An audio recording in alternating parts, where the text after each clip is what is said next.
Yeah, the Marshon Lattimore, DeAndre Hopkins is one of a few key matchups in this game.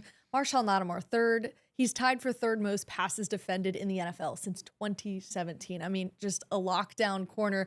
My question is, though, for somebody like DeAndre Hopkins, who obviously size-wise is a lot bigger than Marshon Lattimore, why is he still capable that's the of beauty of beating Marshon these? is Marshon has, like 4.3 speed, but he's also really physical and he has size. Right. I mean, that's why he's one of the elite of the elite. And it was only an injury question mark that prevented him from being one of those rare corners that's drafted in the top 5. Most mock drafts, even with an injury question mark that year, had him going, 4th or 5th.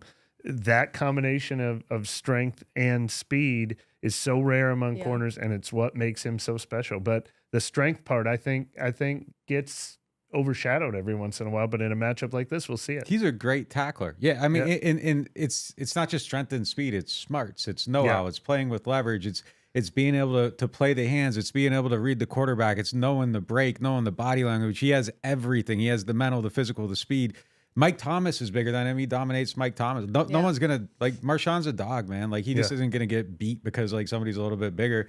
DeAndre's kind of that guy, but yeah, he's a fighter. Like, remember when he was against, what's dude's name from Seattle? He gave up the play on the DK Metcalf. Yeah, he gives up a play on the first one and then, literally fights him later in the game. I was just showing Brooke the highlights of the Monday night game against DeAndre Hopkins. Frustrated DeAndre Hopkins. They were going at it. I mean, it was like you thought it was Mike Evans playing for the Texans in that game. Those two were going a lot of jawing, shoving. Yeah. I'm surprised there wasn't a double penalty in that game. So yeah, the dog part of it is absolutely there with Marshon. Yeah. And DeAndre Hopkins still has a lot to prove. I mean, we were just reading one of his tweets a minute ago about that the free agency buzz and people are making fun of him because he was shopping himself and trying to see what was out there. He's still trying to prove that, hey, I'm still that guy. So is Marshon Lattimore, though, coming back from injury. So truly, this is going to be one of those, if you're watching this game, make sure your eyes are peeled for those two. Yeah, I don't think Marshon has anything to prove at all. He's cemented. It's just are you one of the best? I disagree, though, because my first thought was what he told you when you had that one-on-one interview with him. Marshon is a man of few words, but he wants to prove himself against Deion Sanders. He doesn't need to prove himself to anybody in the NFL. But that's what I mean. That's outrageous. I think Marshon's a little tired of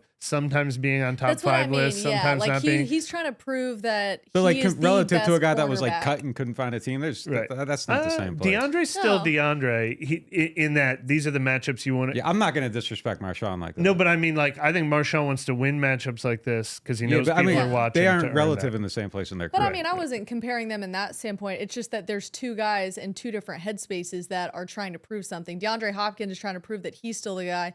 Marshon Lattimore, all of training camp, he's obviously when he came back from that lacerated kidney, he wasn't 100% yet, but he's not just trying to prove that he's the guy. He's trying to prove he's the best cornerback in the NFL. Yeah, and that's so what when he's you trying have, to prove. Yeah. Absolutely. That's what I'm asking. So when you have a guy that's wanting to prove that he wants to be cornerback number 1 on any list, and DeAndre Hopkins, who's still trying to fight to be in the conversation to be a top 5 wide receiver, it's setting up to be, if you're watching this game, it's something you have to put your money on for sure. I do think DeAndre Hopkins is kind of special, though. Mostly because I've been following a lot of fantasy talk and having fantasy drafts.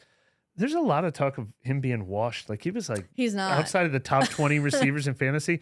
And I'm I looked up his numbers last year and I'm like, oh, did he really drop off? After that 6-game suspension, first of all, his first game against the Saints, he has 10 catches for 103 yards. In his, 63, 713, 3 in 8 games. 63 catches, 713 yards in 8 games after he came back from that before he had a knee injury. He's still an alpha. He's not at Marshon's level right now. He might be the 10th best receiver in the league right now, but he's one of those ones, I think. He leads active players in catches and receiving yards right now. So I mean the numbers prove it there.